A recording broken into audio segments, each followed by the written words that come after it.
The only thing more horrifying than a pack of grown men brutally gang-raping, pimping, torturing, and mutilating an 11-year-old girl is a modern nation like Great Britain letting them do it over and over again for fear of insulting their culture. How pervasive has the perversion become? Well, here's a map of recent cases of gang rape, mass pedophilia, and sexual exploitation committed by a lot of sick men who seem to have one relevant feature in common. British police are currently probing more than 50 rape gangs, and they shouldn't be hard to find, since they're all standing on the back of the fastest growing elephant in the world.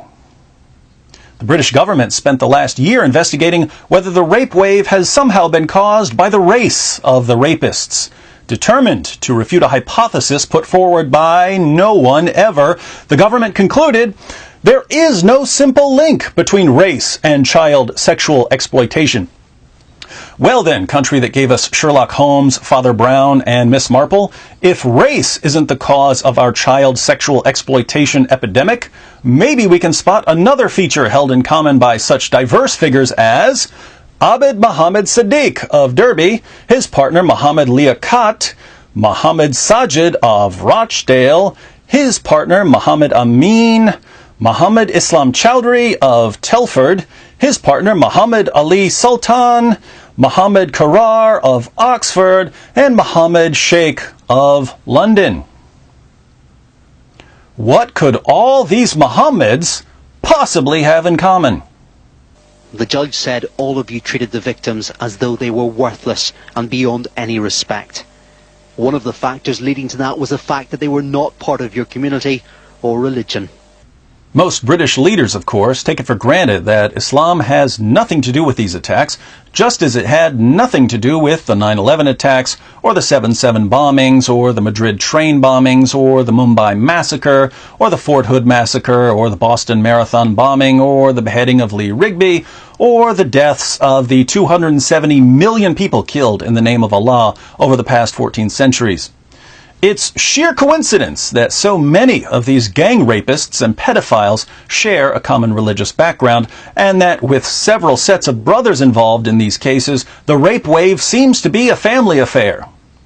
This band of Mohammeds isn't lurking in the shadows. They're inviting family and friends to join them at rape parties, apparently without a clue that what they're doing is wrong. So these men believe that it's perfectly acceptable to rape little girls, provided the little girls aren't Muslims. Now, I'm going to go out on a tautological limb here and say that what these men believe probably has something to do with their beliefs. Let's take a quick look at their beliefs. Chapter 3, verse 110 of the Quran says to Muslims, "You are the best of peoples ever raised up for mankind." Muslims are the best people in the world. What about Jews and Christians? Surah 98 verse 6 calls Jews and Christians the worst of creatures. According to Surah 3 verse 32, Allah has no love for unbelievers, people who reject Islam. So if non-Muslims are the worst of creatures and Allah has no love for us, what's the status of non-Muslim British girls? They're lower than cattle.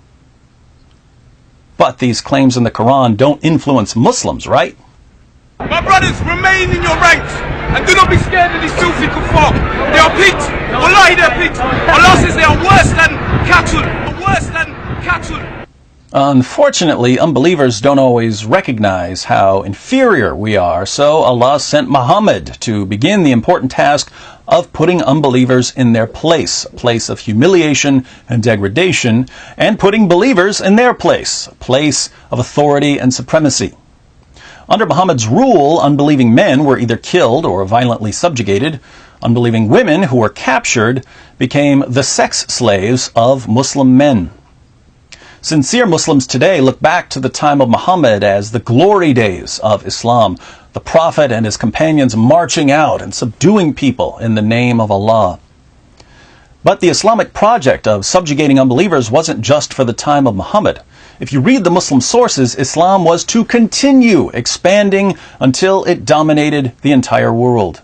Allah even promised this to Muhammad in a vision. Muhammad said, "The whole earth has been shown to me, till I saw the east of the east and the west of the west, and I saw that the authority of Islam ruled all that I saw."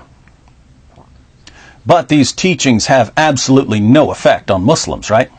Borders of Denmark, so we can invade their country and take their wives and war booty, and take their wives and war booty, and take their wives and war booty. The culmination of Islamic supremacy will be on Judgment Day, when Allah admits Muslims to a paradise of sensual delights and casts almost everyone else into hell.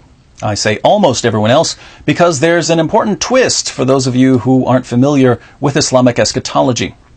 Christian and Jewish men will go to hell, but according to Muhammad in Sunan Ibn Majah 43:37, the wives of these Christian and Jewish men will enter paradise, where they will be given to Muslims as sex slaves, in addition to their virgins, of course. The history of Islam, then, from beginning to end, is supposed to go something like this. Muhammad starts giving Muslims the authority they deserve. His followers continue subjugating unbelievers until the entire world is under the authority of Islam. And finally, Allah makes the arrangement permanent.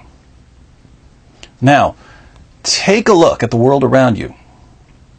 From an Islamic perspective, something is very, very wrong here. Non-Muslim nations have the strongest economies. Non-Muslim nations have the strongest militaries.